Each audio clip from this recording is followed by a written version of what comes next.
안녕하십니까. 현장이답이다 시청자 여러분, 이곳을 주목하라 김원주 부장입니다. 오늘 이곳을 주목하라에서 새로운 정비 사업인 모아주택에 대해서 한번 알아보도록 할 건데요. 이제 보시면은 2022년 4월 22일 날 서울시에서는 저층주거지 새 정비 모델 모아타운 1호로 강북구 번동 통합심의를 통과했다는 내용의 이런 발표 자료를 볼 수 있었습니다. 이 내용으로 기사가 났었는데, 기사를 보시면은 이제 강북구 번동에 1240가구를 짓는다는 내용의 기사가 났어요. 이 번동 같은 경우에는 예전에 이제 서울시가 1월 달에 발표했던 내용인데, 모아타운 추진 계획을 발표하고 기존의 가로정비주택 사업을 추진되고 있던 곳을 이렇게 발표하고 뽑았던 내용이란 말이에요. 보시면은 그 번동은 1구역부터 5구역으로 나눠져 있었고, 이제 사진에서 보시는 것처럼 이제 많이 노후된 지역이었습니다. 가로정비주택으로 이제 사업을 진행하고 있다가 모아타운으로 사업 방식이 변경된 방식이죠. 보시면 이 조감도처럼 이제 모아타운이 이렇게 바뀌는 걸 보실 수 있고요. 서울시에서는 이제 모아타운을 공모 방식으로 이제 개발을 진행하겠다고 발표를 하고, 최근에 2월 10일부터 3월 21일까지 이제 공모를 시작했었고, 25개 정도의 대상지를 4월 중에 최종 선정할 거라고 발표를 했었습니다.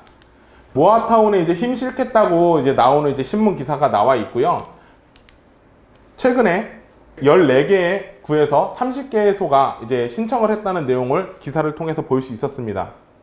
모아주택은 어떤 식으로 추진이 되냐면, 보시면 이제 모아타운이 선정이 되고, 그 다음 모아타운 계획 수립 및 지정이 되고 사업이 시행되는 이런 식으로 이제 개발이 진행되고 있고요. 기존 정비 사업과 다르게 재건축 재개발 같은 게 8에서 10년 정도 걸리는 시간이 필요했는데, 이제 모아주택, 이제 소규모 주택 정비 사업이라고 하는 이 모아주택 사업 같은 경우에는 2년에서 4년으로 이런 이제 정비계획 수립이라든지 조합 추진이 승인 이런 부분들이 생략이 되면서 기간을 확 줄였다는 게 모아주택의 큰 장점이라고 볼 수 있습니다.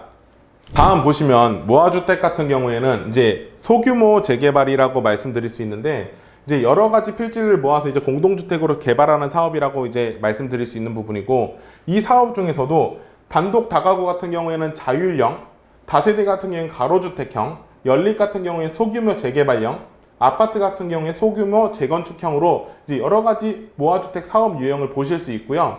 여기서 뭐 연립주택 같은 경우에는 역세권 중공업 지역에서 5,000제곱미터 미만의 개발이 필요한 경우에만 적용되는 점 한번 보시고 넘어갈 수 있고, 다음 화면에서 보시는 것처럼 모아타운 같은 경우에는 이제 모아주택들이 모여서 하나의 타운을 형성하게 되는 게 모아타운이고요. 이제 모아타운의 장점들을 보면은 주차장, 공원 등 기반 시설을 뭐 공공에서 지원을 하고, 용도 지역 상향, 건축가의 설계 지원, 지하 주차장 통합 및 설치 허용, 층수 및 용적률 완화 이런 내용들이 있기 때문에 이제 재개발 시장에서는 이슈가 되는 내용이 되고 있습니다. 자, 다음은 모아타운은 어떻게 지정되는지 한번 알아볼 건데요. 앞에서 이야기 드린 것처럼 공모 사업을 통해서 매년 1회에 걸쳐서 이제 20개소씩 지정을 할 거고요. 다른 방식 같은 경우에 이제 주민이 제안하게 되는 경우에 이제 수시로 이제 모아타운을 지정하게 되는 이런 내용이 있습니다. 아까 제가 모아주택이 여러 개가 모여서 모아타운을 형성한다고 얘기를 드린 적이 있잖아요. 보시면은 모아주택이 여러 개가 모여서 모아타운을 형성되는 이런 예시도를 보실 수 있습니다. 이 그림으로 그냥 모아주택, 모아타운에 대한 개념을 이해하시면 좋을 것 같아요.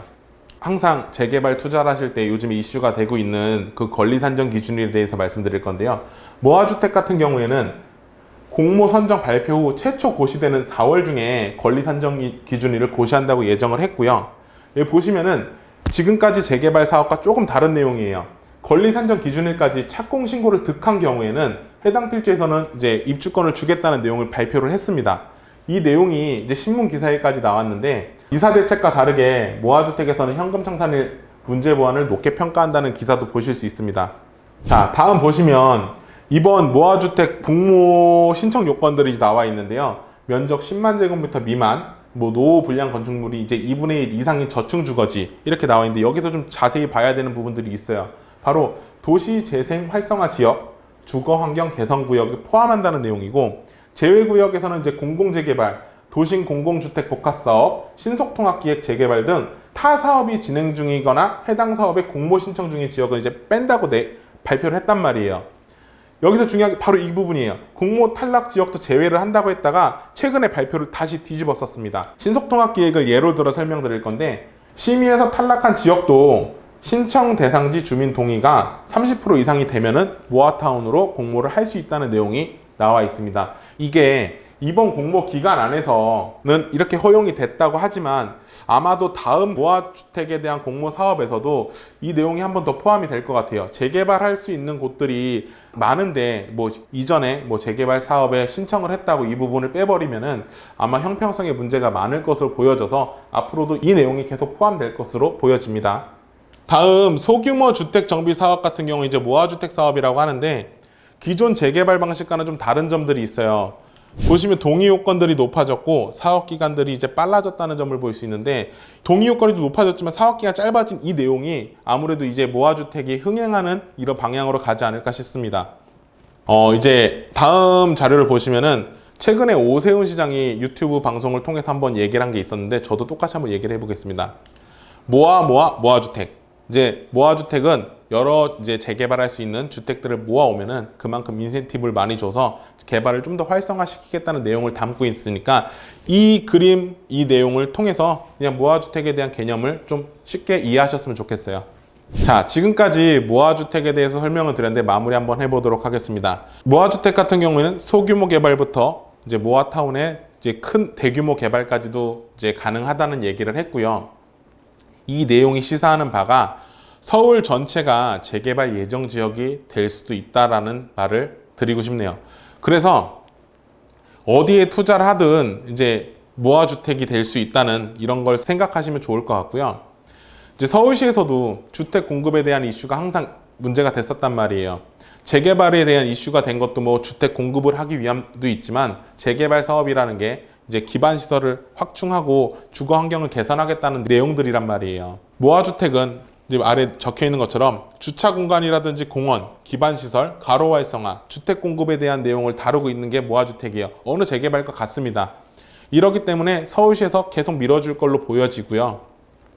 지금까지 앞에서 말한 모아주택에 대해서 어느 정도 이해를 하셨다면 어디에 투자해야 될지 많이 궁금해 하실 거예요. 이 내용 한번 간단하게 짚어보겠습니다.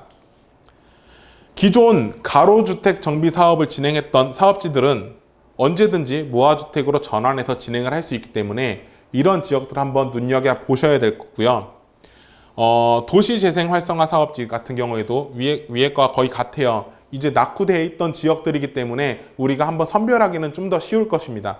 그리고 노후도가 충족되는 지역을 찾아봐야 되는데 이런 부분들은 뭐 쉽게 찾으시는 분들도 있겠지만 어려워하시는 분들도 많이 계실 거란 말이에요. 그런 분들은 위 전화번호 연락 주시면 상담 도와드리도록 할 거고요. 제가 지금까지 모아주택에 대해서는 이제 간단하게 마무리를 다 해드린 것 같습니다. 다음 시간에는 더 좋은 투자처와 이슈가 되는 정책을 가지고 여러분 앞에 찾아뵙도록 하겠습니다. 감사합니다. 지금까지 김원주 부장이었습니다.